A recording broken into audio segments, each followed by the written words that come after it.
we want to turn DeepStash into a cultural phenomenon, because I think the world is it's gonna be better if people are spending more time in DeepStash than they are watching the news.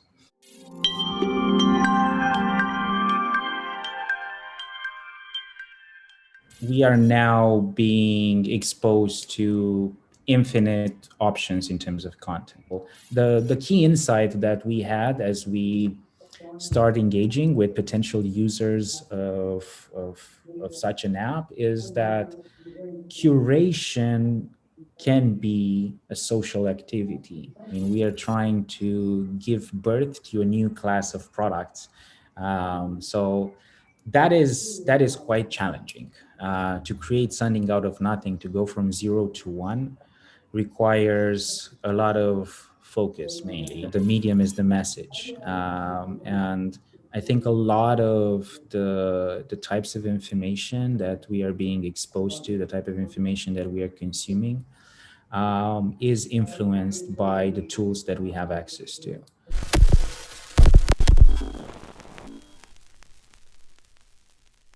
In times when information is becoming increasingly abundant and valuable, it comes at no surprise that as consumers, we often experience the side effects of information overload.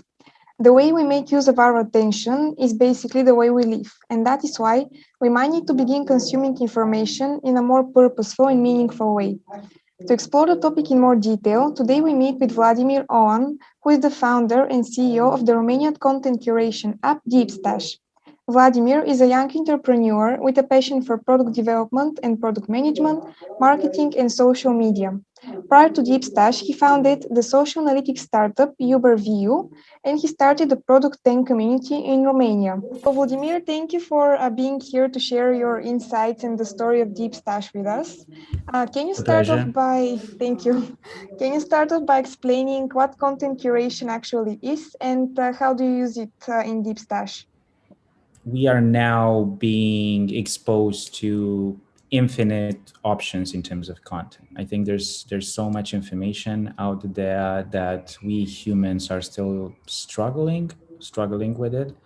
I've read a bunch of reports, and every year the amount of new content exceeds all the content produced until that year in the whole history of humanity. And that applies for, I don't know, books and articles and movies and TV shows and stuff like that. I don't know exactly how that trend worked for 2020 because of COVID, but otherwise, there's so much content that we could pay attention to.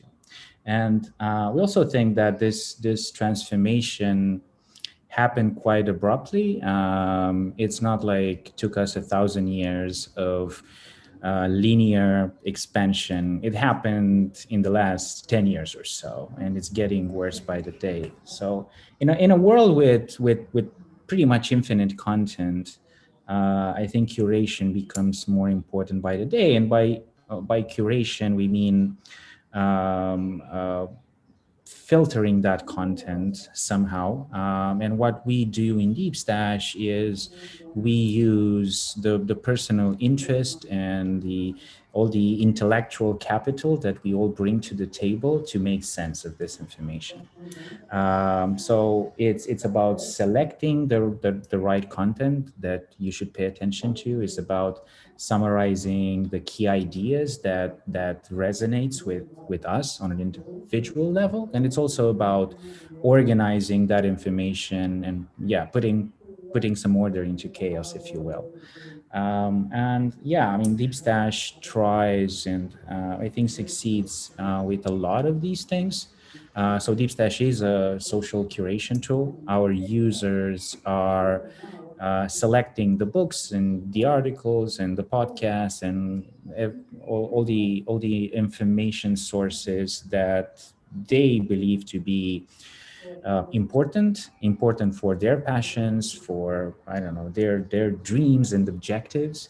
And they highlight key ideas in that books and articles, and those ideas are being organized into collections that we call stashes because the application is called DeepStash. So yeah, that's kind of how we're doing it in DeepStash. So we are bringing together, I would say, the smartest minds out there who are passionate about personal growth, about developing their intellect, and the infinite learners. And we're creating a network around that. And yeah, we think in a world full of news and divisive content and misinformation, an app like ours is fresh air. It's like a breath of fresh air. Definitely sounds like a fresh air. And there is a lot of meaning behind the idea of dissolution. Can you Mhm. explain briefly what problems does it actually solve for the end users? Yeah, sure. So having access to better information, information that you can work with, has a lot of benefits for individuals and for organizations. Having access to quick information and putting that in the right place so it can be accessible just in time is like a superpower. And yeah, knowledge is the new oil. So having a tool that could help, or I don't know, keeping you organized and keeping you up to date, and giving you access to information that would add leverage to everything that you're doing on a daily basis, whether it's work, whether it's, I don't know, your relationship, or I don't know, your spiritual journey. Information is what's gonna take you to the next level. And there is a lot of beauty in having access to precise language, because that's kind of what improves our cognition. So the way that manifests in DeepStash is, I don't know, if you have an idea that you stashed a month ago about something, you can quickly bring it up on screen and reconnect with the exact words and the exact meaning and the process, and you can be a better communicator, you can be a better thinker, you can, there's a lot of advantages.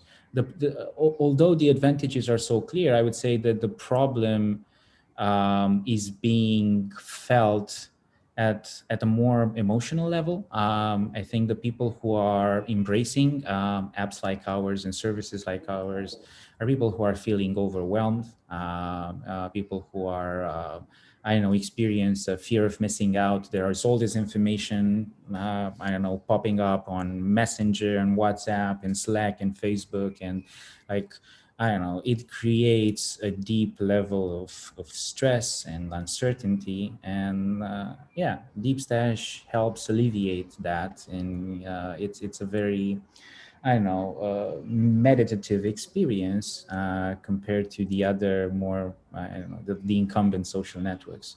So yeah, people feel the problem deep down. It's almost, yeah, it's an emotional reaction to this transformation that we are seeing.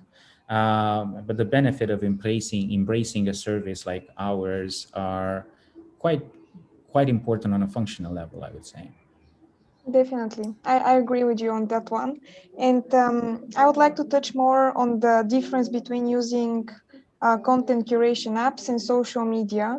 For Hmm. example, it's very important that social media is widely used by businesses today. And Right. can you share how do you feel about businesses using content curation apps? Well, I don't think that that is a trend. Hopefully, they will embrace apps like DeepStash into the future, and transition to this glorious future where businesses are discussing ideas more than they are trying to push their products. So I don't think that's happening on scale right now, but I think the benefits are there, and we are getting a lot of interest from businesses because a lot of the employees in those businesses are using DeepStash, and they're seeing the benefits on a personal level. And of course, the connection is like, if it works good for me, I think it might work for my team, Yeah. and it might work for the company. And yeah, there are different areas where we are hopeful that the future will transition towards that place. On a philosophical level, I think an app and a service like ours will enable companies to engage with their users on a much more deeper level. So if, I don't know, in the 70s and after the World War, most of the communication and advertising was, I don't know, just pushing product like, hey, buy this ketchup or buy this car, and now this one is at a discount and we have a coupon and stuff like that.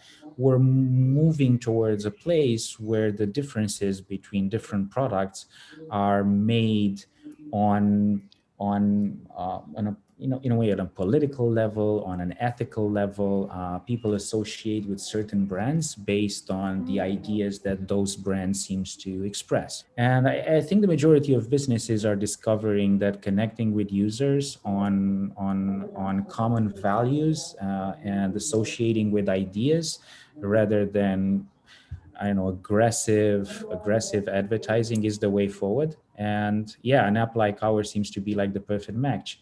But even outside of like pure promotion, there are tangible internal benefits, and the companies that are coming to us with inquiries are thinking about using DeepStash to onboard their employees. Like when someone joins on a company, like there's not a repository of information describing necessarily like how we do things around here or the procedures and things like that. And the existing solutions to that, PowerPoints or whatever databases, let's just say, are not as user friendly as DeepStash might be. And yeah, I would say the last point is just how information is being passed around. In companies, the idea that people are going to read long memos and are going to go through, I don't know, tons of documentation and paperwork that's being archived in a document management system that the IT bought 10 years ago for $10 million. I'm like, yeah, those old systems sounded good in theory, but in practice, the employees of most of those businesses are people with phones in their pocket, with access to a lot of like sexy consumer apps. And if you want information flow in a company to be useful and to get the engagement that you would want from the workforce, then yeah, the information has to be shorter, has to be actionable, has to be social, has to it has all the characteristics that a service like DeepStash has, and less so the characteristics of an old school document management system. I see. So thank you for explaining. Actually, I was just about to ask you how this deep stash actually work, but we touched on the aspect of vision and mission of different brands. Can you share how the idea of deep stash was actually born? Sure. So the founders, and I'm one of them, are seasoned entrepreneurs who've been doing businesses for a long time. And in my case, in Dan's case, we were working in social media. Actually, our previous company was acquired in 2014. We were one of the early European innovators in terms of social media analytics. So we were there for the exponential growth of social media apps, and yeah, we were working at Hootsuite at the time, and we have been watching the collapse of the social media space, the whole scandals and elections, you know the drill. And yeah, we just wanted to switch industries and do something that touches a personal problem, something that we are really passionate about. Because when you start a new company, you have to get in love with the problem, because you'll be working on this problem for 10 years at least. We were both passionate about knowledge management. I am one of those crazy people that read with a pen, that doesn't consume information as entertainment. I do it as investment. And when I'm reading a book, I want to see how that book is going to help me, not today, but 10 years from now. Because when I stumbled upon the concepts in this book, I want to I want to use the time that I've spent now to affect my decisions in the future. So yeah, it comes from our know-how and also our desire to work on something meaningful. The key insight that we had as we start engaging with potential users of such an app is that curation can be a social activity. Curation is actually how we interact with one another. I mean, we just communicate about the things that we found out. Hey, I've been reading this cool book. What was it about? Oh, well, there's this idea that I keep thinking about. I mean, like we do that all the time. Or I'm listening to this podcast, and I don't know, this lady said this thing that really resonated with me, and now I want to share it with the rest of my friends because this idea is so cool, and I cannot keep it for myself. So we had a hunch that this sort of interaction can happen in a digital realm, and yeah, that's kind of what we decided to test. And yeah, we set up DeepStash, and 2 years later, we seem to be on a good path, I would say. Definitely seem that way. Congratulations about which. And can you just share how do you compare to other content curation apps? And who are your main competitors, basically? Yeah, it's a good question. I don't know if we have the perfect answer. I don't think there's a lot of like curation specific apps. We see that as an opportunity more than an issue.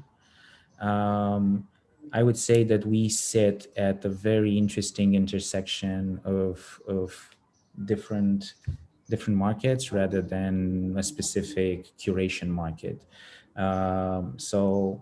Functionally, we are quite similar to either read it later apps or note taking apps, because there's a lot of like writing and editing and DeepStash. But ultimately, because the output is public, is multiplayer, it's about sharing, it's about engaging.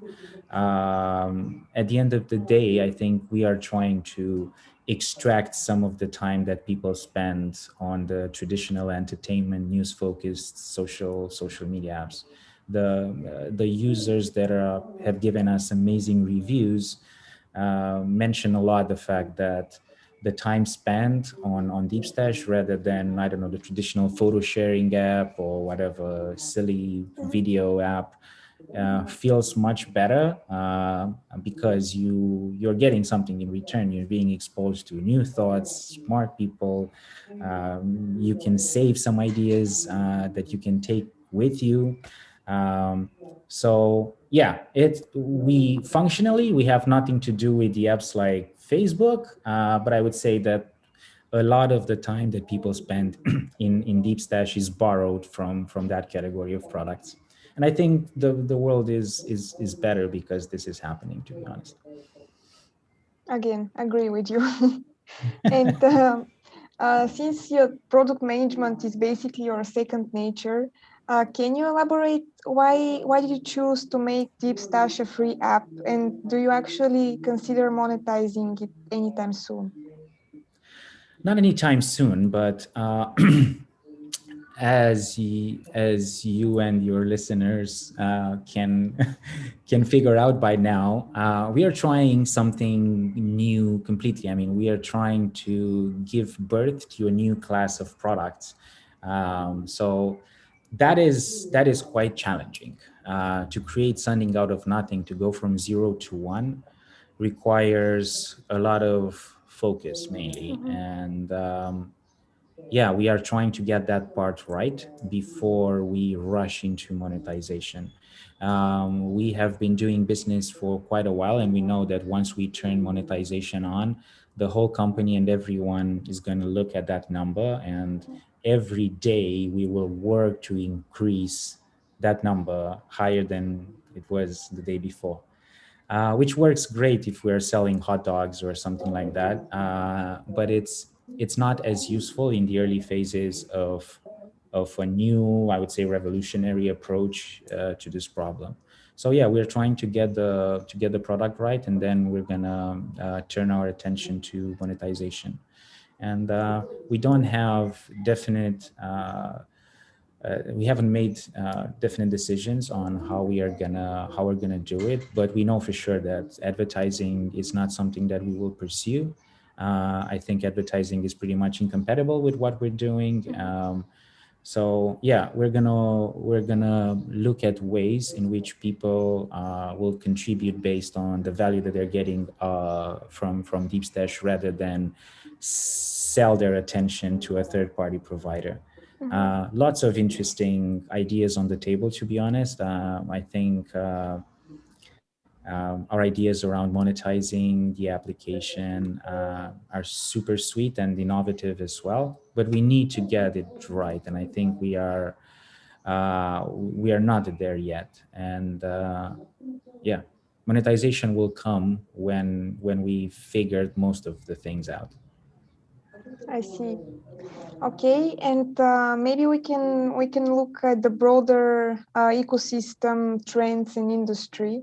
Can you share what are the trends when it comes to information consumption? You've been in this sector for quite a while. Do you Mhm. believe that this will change in the future, the current trends, and pretty much what's your insight on that? Yes, the current trends are going to definitely change. That's kind of what trends do. They're in a way like fashion. They change all the time.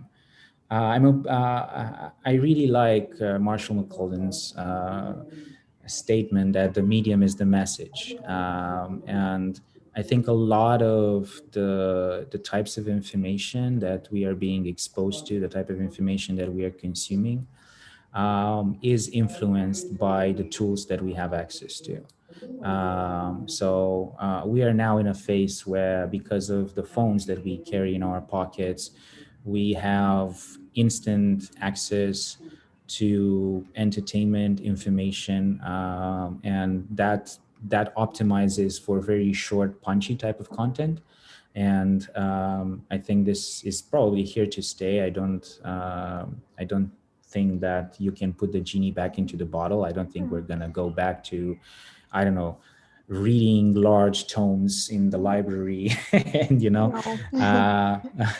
uh, so yeah, I mean, like the way we spend our attention changed fundamentally, and I think this is here to stay. But I do expect that new technologies are gonna continue to change this. So, for example, right now, because most of the ways in which information is being monetized is through advertising, that created the incentives for the people to put clickbaity or fake news and stuff like that, because the quality of the content and the usefulness of the content for the consumer is irrelevant in the equation.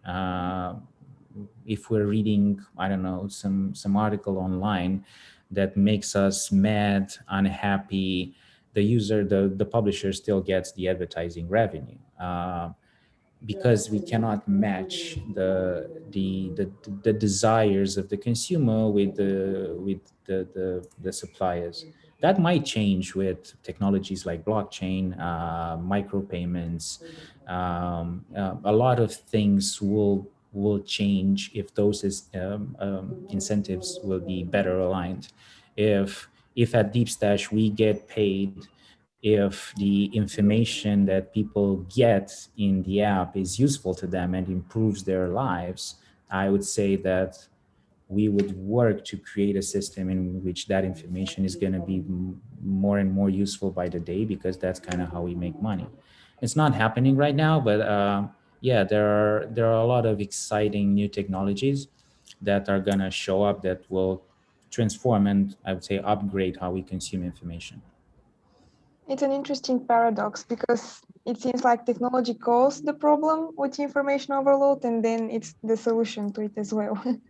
Exactly, um, yeah, but probably that's true for most of yeah, most of the world history. I mean, yeah, we call technology, we cause issues, and then we use technology to solve those issues. I think, yeah, when it comes to information, yeah, is as true as it is with transportation, as it is with pretty much anything else. Cool. And I have just one more question for you, Vladimir. It's about the future of DeepStash. What are your short-term plans? What's gonna happen next? Oh, we have a lot of exciting new things coming up. We are expanding on our curation capabilities. We want to make it easier for everyone to create these ideas out of more sources, whether it's like podcast and video, which are not natively supported. So we are expanding into that world because there's so much useful information in apps like, I don't know, YouTube, or the booming podcasting space. So you'll see a lot of short-term improvements there. And we are constantly tweaking our recommendation algorithm. So the next features in DeepStash will be alongside matching you with the content that is relevant for you right now. So yeah, we've been training our machine learning models and introducing more granular topics. A lot of the geeky stuff that I don't know gets an engineer excited. But how the users will see it, it's better, more relevant content into the app. And yeah, that's on the short term. And yeah, long term, we will just want to grow, and we want to turn DeepStash into a cultural phenomenon, because I think the world is gonna be better if people are spending more time in DeepStash than they are watching the news. It's a very exciting vision, and I want to thank you for sharing that with us and with our audience. We wish Thank you you so really much. best of success for the future, and we hope to hear some exciting news soon from For DeepStash. sure. We're gonna keep you close and let you know of all our developments. Thank you so much. Wonderful.